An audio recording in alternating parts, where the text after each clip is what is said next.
அனைவருக்கும் வணக்கம்.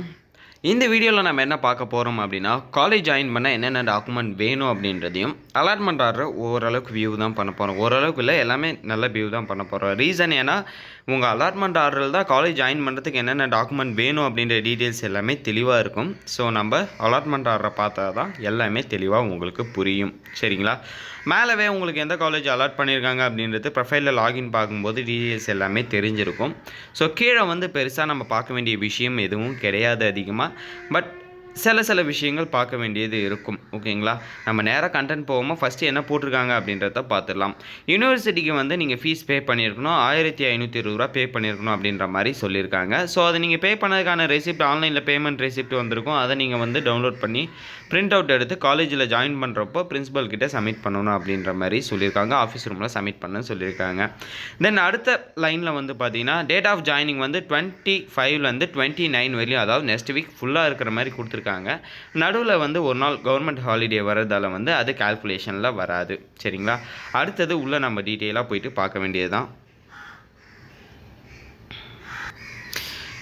இதில் நம்ம இம்பார்ட்டண்ட்டாக தெரிஞ்சுக்க வேண்டியது என்ன அப்படின்னு சொல்லி கேட்டிங்கன்னா, 10th mark sheet 12th mark sheet confirm வேணும் அப்படின்னு சொல்லியிருக்காங்க. டிகிரி ப்ரொவிஷ்னல் சர்டிஃபிகேட் அப்படின்றது டிகிரி இருக்கலாம், இல்லை ப்ரொவிஷ்னல் சர்டிஃபிகேட் இருக்கலாம், ரெண்டுத்தில் ஏதாவது ஒன்று இருந்தால் போதும் அப்படின்னு சொல்லியிருக்காங்க. தென் கன்சால்டேட் மார்க் ஷீட் வேணும். அடுத்தது பார்த்தீங்கன்னா ஓவரால் செமஸ்டர் மார்க் ஷீட், அதாவது எல்லா செமஸ்டர்லையும் கொடுத்த மார்க் ஷீட் கன்ஃபார்ம் வேணும் அப்படின்னு சொல்லியிருக்காங்க. TC and contact certificate, TC மட்டும் கொடுத்தாலே போதும். டிசியில் எல்லாருக்கும் கான்டாக்ட் சர்டிஃபிகேட் வரும் அப்படின்றதால டிசி மட்டுமே போதும். அடுத்தது பார்த்தீங்கன்னா community certificate in specified format, அதாவது ஆன்லைனில் எடுத்த புது கம்யூனிட்டி சர்டிஃபிகேட் வேணும் அப்படின்னு சொல்லியிருக்காங்க. Parents income certificate in specified format அப்படின்னு சொல்லியிருக்காங்க.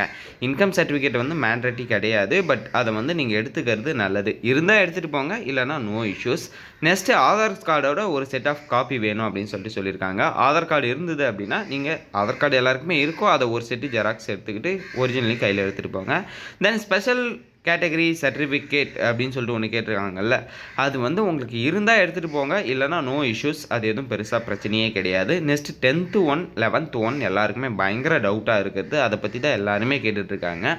ஸோ 10th 1 பொறுத்தவரையும் எலிஜிபிலிட்டி சர்டிஃபிகேட் அப்படின்னு சொல்லியிருக்காங்க. எலிஜிபிலிட்டி சர்டிஃபிகேட்னா ஒன்றுமே கிடையாது. நீங்கள் யூனிவர்சிட்டிக்கு 1000 rupees டிடி எடுத்துகிட்டு போகிறது தான் எலிஜிபிலிட்டி சர்டிஃபிகேட் அப்படின்னு சொல்லுவாங்க. அது அவங்களே ரெக்ரியேட் பண்ணிப்பாங்க. சரிங்களா? பட் அதில் யார் யார் எடுக்கணும் அப்படின்னா, எல்லாருமே எடுக்கணும் அப்படின்னு சொல்லிட்டு அவசியம் கிடையாது. டிடிஇ அப்படின்னு சொல்லுவாங்க, டிஸ்டன்ஸ் எஜுகேஷனில் படித்தவங்க. அடுத்தது deemed university in Tamil Nadu state அப்படின்னு சொல்கிறாங்க. டீம்டு யூனிவர்சிட்டி அப்படின்றது ப்ரைவேட் யூனிவர்சிட்டி வரும். எஸ்ஆர்எம், சத்யபாமா, சவிதா. தென் இது இல்லாமல் பார்த்தீங்கன்னா அந்த சைடில் சாஸ்திரா. ஸோ இதெல்லாம் பார்த்தீங்கன்னா ப்ரைவேட் யூனிவர்சிட்டி அப்படின்னு சொல்லுவாங்க. அங்கே டிகிரி முடித்தவங்க நீங்கள் எலிஜிபிலிட்டி சர்டிஃபிகேட் எடுக்கணும். அது ஒன்றுமே கிடையாது. நீங்கள் 1000 rupees டிடி எடுத்துகிட்டு போனீங்க அப்படின்னா, எந்த நேமில் எடுக்கணுன்றதே சொல்லியிருக்காங்க பாருங்கள், அந்த நேமில் தான் நீங்கள் எடுத்துக்கிட்டு போகணும். The registrar Chennai doctor Ambedkar law university Chennai 28 இந்த இதில் தான் பார்த்தீங்கன்னா நீங்கள் டிடி எடுத்துகிட்டு போக வேண்டி வரும். தென் நெசசரி சர்டிஃபிகேட்டில் மைக்ரேஷன் அப்படின்னு சொல்லிட்டு ஒன்று சொல்லியிருக்காங்கல்ல. ஸோ மைக்ரேஷன் சர்டிஃபிகேட்டை பொறுத்தவரையிலும் அது ஆன்லைனில் தான் அப்ளை பண்ணி எடுக்கணும். ஆல்ரெடி நிறைய சேனலில் மைக்ரேஷன் சர்டிஃபிகேட் எப்படி எடுக்கணும் அப்படின்றது வீடியோ போஸ்ட் பண்ணியிருக்காங்க. நீங்கள் யூடியூப்பில் போய்ட்டு மைக்ரேஷன் சர்டிஃபிகேட் அப்படின்னு போட்டிங்க அப்படின்னா அது எப்படி அப்ளை பண்ணணும் அப்படின்ற டீட்டெயில்ஸ் வரும். அதை பார்த்து நீங்கள் அப்ளை பண்ணி கூட எடுத்துக்கோங்க.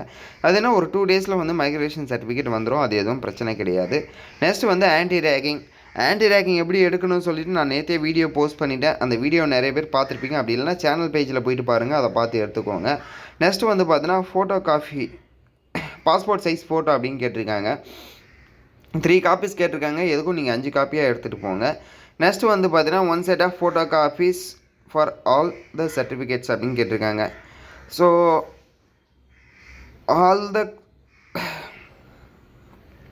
one set of photo copies for all the certificates அப்படின்னு கேட்டிருக்காங்க. நீங்கள் இப்போ கொடுக்குறீங்கல்ல எல்லா சர்டிஃபிகேட்டையுமே பார்த்தீங்கன்னா ஒரு செட்டு ஃபோட்டோ காப்பின்றது ஜெராக்ஸ் தான்.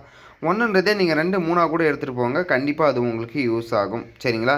நெக்ஸ்ட்டு பார்த்தீங்கன்னா 2 செல்ஃப் என்வலப் கவர் அப்படின்னு கேட்டிருக்காங்க. செல்ஃப் என்வலப் கவரை பற்றி நம்ம ஆல்ரெடி வீடியோ போஸ்ட் பண்ணியிருக்கோம். ஸோ அதை நீங்கள் பார்த்தீங்கனாலே தெரியும். செல்ஃப் என்வலப் கவர் அப்படின்னு சொல்லிட்டு கூகுளில் டைப் பண்ணிங்க அப்படின்னாலே என்ன அப்படின்னு சொல்லிட்டு வரும். ஸோ அதை நீங்கள் வந்து அட்டாச் பண்ணி எடுத்துகிட்டு போகணும். இதுக்கு மேலே வேறு எதுவும் எடுக்க தேவையில்ல. நிறைய பேர் வந்து பார்த்தீங்கன்னா செல்ஃப் டிக்ளரேஷன் எடுக்கணுமா அப்படின்னு சொல்லி கேட்டிருக்கீங்க. செல்ஃப் டிக்ளரேஷனை பற்றி இதில் எங்கேயுமே மென்ஷன் பண்ணலை. ஸோ அது எடுக்க வேண்டி இருக்காது. என்ன ட்ரெஸ் கோட் அப்படின்றதையும் சொல்லியிருக்காங்க. ஸோ கீழே நீங்கள் என்னென்ன பண்ணணும் அப்படின்றதையும் டீட்டெயிலாக சொல்லியிருக்காங்க. இதில் ஒன்றும் அவ்வளோ பெருசாக இல்லை. இந்த டாக்குமெண்ட் மட்டும்தான் தேவை. சரிங்களா? ஸோ ஓரளவுக்கு இன்ஃபர்மேஷன்ஸை கவர் பண்ணி தான் இந்த வீடியோவை மேக் பண்ணியிருக்கேன்.